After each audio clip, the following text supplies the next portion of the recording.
Okay, so tell me about this excitement with AI. You're running this investor community. You guys are doing cool stuff in defense tech and some ed tech. 30, 40 members. What does this mean to you that you're so excited about the applications in Angel Ops? So, angel networks are interesting. I mean, some angel networks, you have the entire membership chipping in to do diligence and to help with diligence. And so the whoever's running the angel network is more of, takes on more of an administrator role, herding cats, making sure that the train's on time. Ours is a little bit different. As executive director of Some 7 Angels, I'm charged with not only making sure the trains run on time and the admin stuff, but also diligencing our deal funnel and really curating the most promising early stage startups around the state to our members.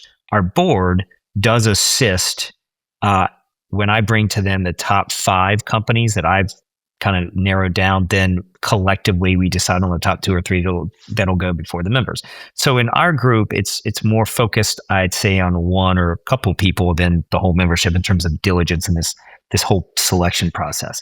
So, prior to AI, or prior to the last year where AI has just exploded, I would often engage what I would call venture fellows. And these are individuals. These are students from either seniors or first year grad students from some of the regional universities, and who really were looking to get into this early stage investing industry, or maybe they wanted to do VC when they graduated. And this would have been this was a nice experiential kind of thing they could put on the resume. And that helped. I mean, they did great. That was great. Well, over the last year, I've noticed that, AI has gotten to a point where, you can do this first diligence run pretty quickly. And it just has changed the game in terms of efficiency. Now, I still have to obviously screen for, I've still got to become enamored with the company. I've still got to get to know the company. I do still the human side of interviews and stuff that feeds into the AI. But you haven't delegated your interviews to AI yet? No, what gives, man? We got to get you up to date. I know. I almost feel like, I'm sure a lot of people say this. I almost feel like I'm cheating. Like I'm getting paid to do this, but I'm like, okay, where's the human? You could just outsource everything to AI. But the problem with that is, I think we're still not AI is still not quite there, and our members demand.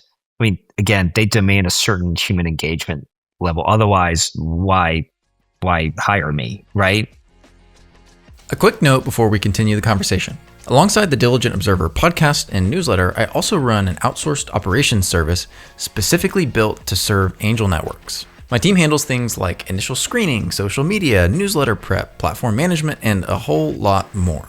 The kinds of things that either aren't getting done or shouldn't be done by busy community leaders. If that sounds interesting to you, send me a note. Now, back to it. Well, this is the essence of what makes an angel network, is that it is a network of people that get excited about this thing. And we've done primary analysis that shows the community is the single most valuable part of an angel network membership. And so, yeah, the deal flow needs to be done with excellence. But to your point, you pull the people out and now you're just investing. You're not investing in a community. Right. And I think a counter argument to that, I guess I could come up with is, okay, so let's just say that we outsource all of our diligence to AI. Then that frees up my role to go build the membership base, do the other human elements that are so critical and is the life. I mean, the two aspects for lifeblood of an angel network are the people and the deals, right? So if you can effectively kind of automate the deal side, then you can focus on the members.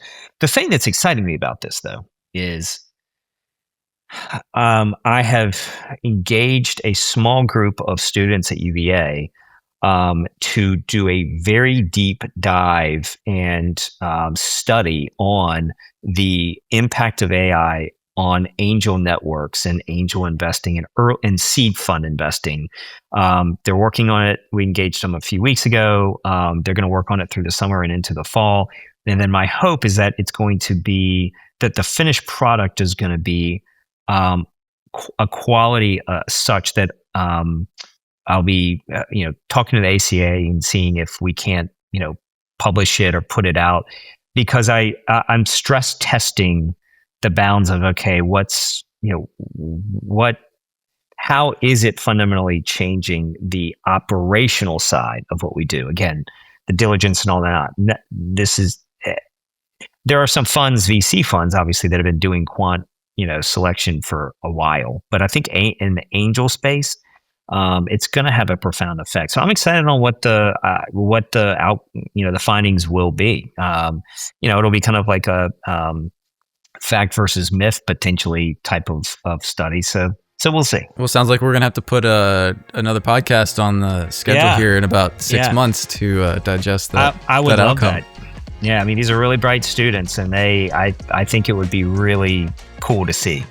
Well, we'll look forward to that when we find out about it. I'm sure it will get amplified through the Diligent Observer. Yeah. Thanks for listening to this episode of the Diligent Observer. I'm your host, Andrew, and if you're an angel investor looking for essential angel intel in 5 minutes every week, I think you'd enjoy my newsletter. I send my best stuff, interesting deals, and more straight to your inbox so you never miss a thing. Subscribe today at thediligentobserver.com.